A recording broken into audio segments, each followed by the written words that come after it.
Good morning class. आज का हमारा लेक्चर है बूलियन फंक्शन रिप्रेजेंटेशन पे। बूलियन फंक्शन को हम एसओपी तथा पीओएस दो फॉर्म में रिप्रेजेंट कर सकते हैं। एसओपी का मतलब होता है आपका सम of product form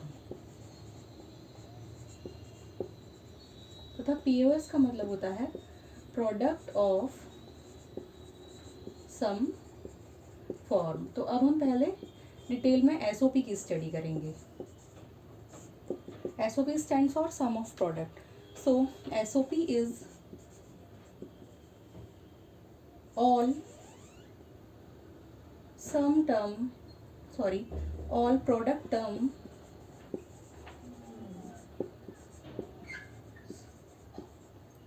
summed together.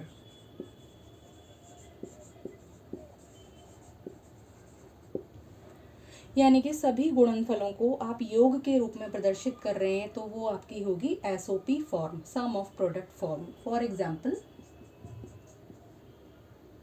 A B plus A B bar C plus B C, ये क्या है? ये सारे आप देखिए ए बी यानी कि A into B, A B bar C यानी कि A into B bar into C, B C means B into C. तो ये सब क्या है? ये सब आपकी प्रोडक्ट टर्म्स हैं, प्रोडक्ट टर्म्स। ठीक है, अब इसमें आप क्या करें? सारी प्रोडक्ट टर्म्स को एक साथ जोड़ रहे हैं, सम कर रहे हैं। तो वो क्या है? SOP is all product terms summed together. जब आप सारे गुणनफलों को एक साथ योग के रूप में प्रदर्शित करते हैं तो बन जाता है आपका एसओपी फॉर्म। ठीक है, तो this was the example of SOP. अब हम बात करेंगे पीओएस की। As we know POS stands for product of sum. तो पीओएस इज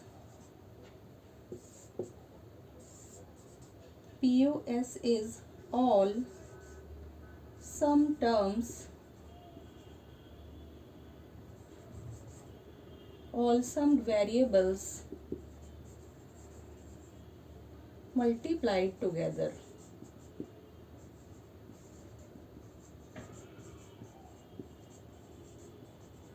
इसका एग्जाम्पल देखिए। Suppose you are having example A plus B, B bar plus C, C plus D. तो ये तीनों इंडिविजुअल क्या है? ये एक सम टर्म है बिकॉज यहाँ पे ए प्लस बी हो रहा है। ये एक सम टर्म है क्योंकि यहाँ पे बी प्लस सी हो रहा है। ये भी एक सम टर्म है क्योंकि यहाँ पे सी प्लस डी हो रहा है। सेकेंड वाले में बी बार प्लस सी है। तो जब आप इन सारी सम टर्म्स को एक साथ मल्टीप्लाई कर रहे हैं, जब दो ब्रैकेट्स के बीच में कोई साइन नहीं होता है तो हम मान लेते हैं कि वहाँ पे मल्टीप्लिकेशन फॉर्म हो रहा है। When all sum terms are multiplied together तो आपकी बन जाती है पीओएस फॉर्म। तो यहाँ पे हमने एसओपी तथा पीओएस फॉर्म दोनों क्या होती हैं ये देख लिया है। ये सब चीज़ें आप अपनी कॉपी में भी नोट कर लीजिए जिससे आपको याद रहे। अब हम देखेंगे कि हम एक एसओपी इक्वेशन को ट्रुथ टेबल से कैसे बनाते हैं। तो अभी के लिए मैं इसको इरेज कर रही हूँ।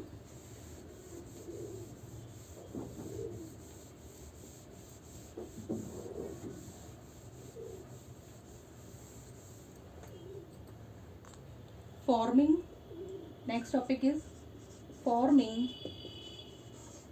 SOP equation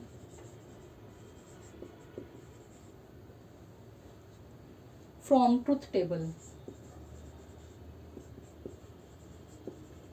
आपको किसी भी लॉजिक सर्किट की ट्रुथ टेबल दी हुई है, ठीक है, तो उसके लिए आपको एसओपी इक्वेशन ड्राइव करनी है। ट्रुथ टेबल से एक एसओपी इक्वेशन को सिंप्लीफाई करने के लिए हम ये देखते हैं कि ट्रुथ टेबल में जहाँ जहाँ आउटपुट 1 होता है वहाँ के लिए हम लोग फंडामेंटल प्रोडक्ट्स को लिखते हैं। ये चीज़ अभी आपको समझ में आ जाएगी। सपोज हमारे पास ये 3 वेरिएबल हैं ए बी तथा सी, तथा ये आउटपुट हमारी वाई है। ए बी सी के हमारे टोटल पॉसिबल कॉम्बिनेशन हमने लिख लिए 0 0 0 0 0 1 0 1 0 0 1 1 1 0 0 1 0 1 1 1 0 1 1 1। ठीक है, सपोज ये जो भी आपका लॉजिक सर्किट है जिसके लिए हम अब लॉजिक इक्वेशन ड्राइव करने जा रहे हैं उसकी सपोज यहाँ पे आउटपुट 1 आती है तथा यहाँ पे आउटपुट 1 आती है तथा यहाँ पे आउटपुट 1 आती है। तो जब भी हमको ट्रुथ टेबल से एसओपी इक्वेशन ड्राइव करनी होगी तो हम ये देखेंगे कि आउटपुट 1 कहाँ कहाँ पे आ रही है, और जहाँ जहाँ पे आपकी आउटपुट 1 आ रही होगी उसके करस्पॉन्डिंग आपको फंडामेंटल प्रोडक्ट लिखने हैं। तो देखिए आउटपुट 1 कहाँ आ रही है, यहाँ पे आ रही है एक बार, दूसरी बार आपकी आउटपुट 1 आई यहाँ पे तथा तीसरी बार आपकी आउटपुट 1 आई यहाँ पे। इसके करस्पॉन्डिंग आपको फंडामेंटल प्रोडक्ट टर्म्स लिखने हैं।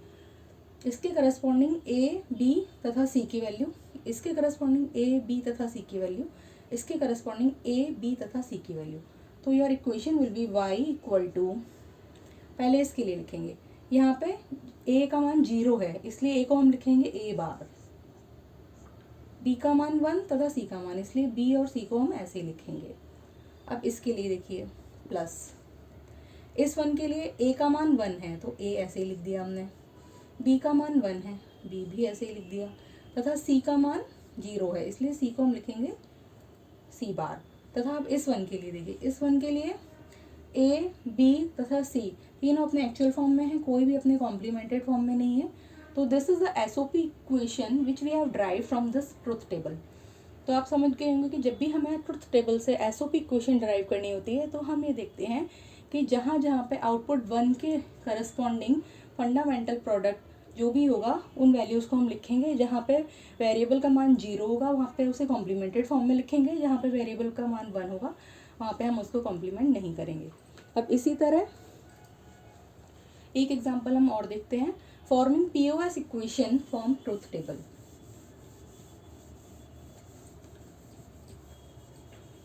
Forming POS equation from truth table. तो अगेन हम एक ट्रुथ टेबल बनाते हैं 3 वेरिएबल के लिए, ए, बी, सी के पॉसिबल कॉम्बिनेशन 0 0 0 0 0 1 0 1 0 0 1 1 1 0 0 1 0 1 1 1 0 1 1 1। अब आउटपुट y है हमारी। अब आउटपुट y में देखिए कि सपोज हमारी यहाँ पे 0 आ रही है, यहाँ पे 1 आ रही है, यहाँ पे 0 आ रही है, यहाँ पे 1, यहाँ पे 1, यहाँ पे 1, यहाँ पे 1 तथा यहाँ पे 0। तो जैसे हमने एसओपी इक्वेशन के लिए, एसओपी इक्वेशन जब हम ट्रुथ टेबल से ड्राइव कर रहे थे तो हम देख रहे थे कि आपका फाइनल आउटपुट 1 कहाँ कहाँ आ रहा है। जब आप पीओएस इक्वेशन ड्राइव करेंगे तो आप ये देखेंगे कि आपका फाइनल आउटपुट 0 कहाँ कहाँ पे आ रहा है। तो आप इनपुट और आउटपुट के पॉसिबल कॉम्बिनेशन में पहले ये देखिए कि फंडामेंटल सम 0 जहाँ जहाँ पे आ रहा हो वो टर्म्स आपको ऐड करने हैं। तो फंडामेंटल सम आपका ये यहाँ पे 0 है, यहाँ पे 0 है, यहाँ पे 0 है। तो पहले 0 के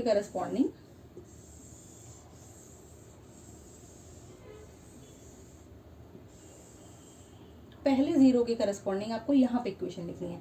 वहाँ पे आप बना रहे थे एसओपी सम ऑफ प्रोडक्ट, यहाँ पे आप बना रहे हैं पीओएस प्रोडक्ट ऑफ सम। तो पहले आपको सम टर्म फाइंड करनी होगी, बाद में उसका आपको प्रोडक्ट करना होगा। तो your output y will be, जहाँ जहाँ पे आउटपुट 0 आ रही है वहाँ वहाँ के वेरिएबल आपको देखने हैं।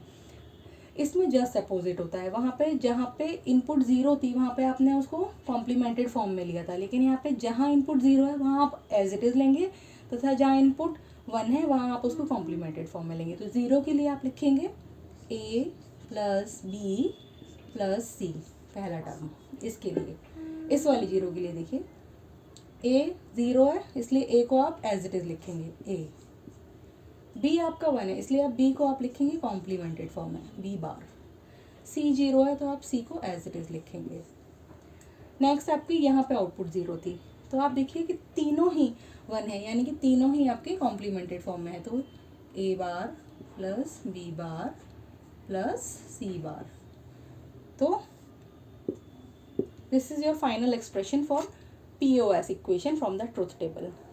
तो एसओपी तथा पीओएस में ये डिफरेंस है कि जब आप एक एसओपी इक्वेशन को फाउंड करना चाहते हैं तो आप ये देखिए जहाँ जहाँ पे आपकी आउटपुट 1 है वहाँ वहाँ के आप फंडामेंटल प्रोडक्ट टर्म्स को निकाल लीजिए, तथा जब आप POS इक्वेशन डराइव करेंगे तो जहाँ जहाँ आपके आउटपुट ज़ीरो है वहाँ में पे आपको फंडामेंटल सम टर्म्स निकालने हैं।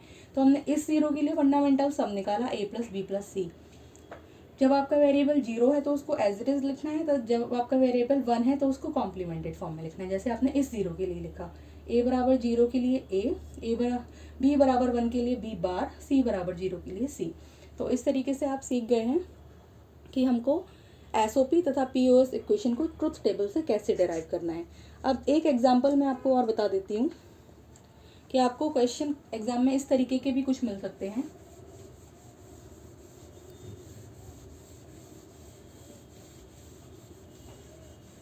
आपको ऐसा एग्जांपल मिल सकता है कि आपको A + BC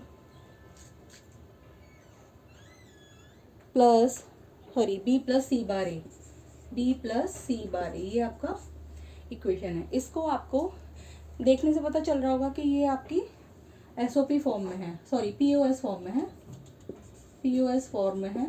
तो अब आपको इसको SOP फॉर्म में रिप्रेजेंट करना है। SOP फॉर्म में चेंज करने के लिए आपको क्या करना पड़ेगा, आपको डिस्ट्रीब्यूटिव लॉ का यूज़ करना पड़ेगा। पहले A को आप B से मल्टीप्लाई करेंगे, AB, फिर A को आप C बार A से मल्टीप्लाई करेंगे, तो it will be AC bar A plus, अब आप BC को इस B से मल्टीप्लाई करेंगे तो it will be BC plus, BC को आप C बार A से मल्टीप्लाई करेंगे तो it will be BC bar A। ये हमने यूज़ किया है डिस्ट्रीब्यूटिव लॉ का, distributive law. Next AB as it is रहेगा, A × A = A, तो it will be AC bar, B × B यानी कि B, तो BC प्लस, जब आपको पता है CC बार, हमको पता है कि जब A.A बार करते हैं तो वो 0 होता है। क्यों? क्योंकि अगर A का मान 0 है तो 0 × A का बार यानी कि 1, 0 × 1 करेंगे तो 0 आएगा। सपोज A = 1, तो 1 × 1 बार यानी कि 0 = 0। तो दोनों ही केस में आपका जब आप किसी वेरिएबल को उसके कॉम्प्लीमेंट के साथ मल्टीप्लाई करते हैं तो आपको इनपुट 0 हो जाता है, आपका आउटपुट 0 होता है। तो CC बार की वजह से आउटपुट 0 हो जाएगा, भाई पूरा टर्म आपका 0 हो जाएगा। Now you are getting AB + AC bar + BC। तो आप देखिए क्या हो रहा है, ये एक प्रोडक्ट टर्म है, ये एक प्रोडक्ट टर्म है, ये एक प्रोडक्ट टर्म है, आपने इन तीनों को साथ में जोड़ दिया है। तो दिस इज SOP फॉर्म। तो आपको कुछ इस तरीके के एग्जाम्पल एग्जाम में मिल सकते हैं क्वेश्चन सॉल्व करने के लिए। तो आई होप आपको ये लेक्चर समझ में आ गया होगा, लेकिन फिर भी अगर किसी को कोई कन्फ्यूज़न है तो मेरे से कमेंट सेक्शन में डाल के पूछ लीजिए। और स्टूडेंट मैं आपसे ये भी कहूँगी कि आप साथ के साथ इनको अपनी कॉपी में लिखते चलिए, सो दैट कि आपको सारी चीज़ें अपने आप लिखने से समझ में आ जाएंगी। तो आज के लिए थैंक यू क्लास।